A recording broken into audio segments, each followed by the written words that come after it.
আসসালামু আলাইকুম রহমতুল্লাহ। আজ আমরা জানব মায়ের গর্ভে বাচ্চা কিভাবে তৈরি হয়। এটি একটি অলৌকিক প্রক্রিয়া যা বিজ্ঞান আর কোরআন দুভাবেই বোঝানো যায়। চলুন রহিম নামের একটি ছেলের গল্প শুনি।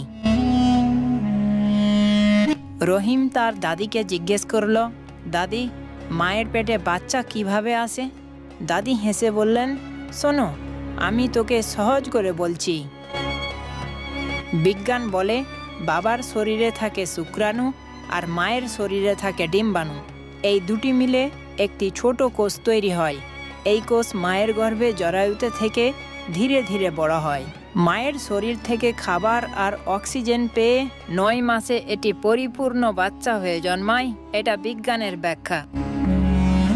কোরআনে আল্লাহ বলেছেন, তিনি মানুষকে এক ফোঁটা থেকে সৃষ্টি করেন।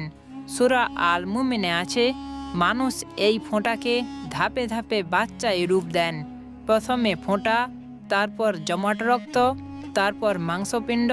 এভাবে হাড় মাংস তৈরি করে আল্লাহ একটি পূর্ণ মানুষ সৃষ্টি করেন। এটা আল্লাহর অলৌকিক ক্ষমতা।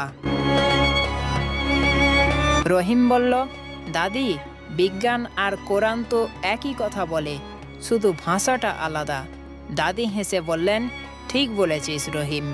বিজ্ঞান বলে কিভাবে হয়, আর কোরআন বলে এর পেছনে আল্লাহর ইচ্ছা। এই হলো মায়ের গর্ভে বাচ্চা সৃষ্টির গল্প।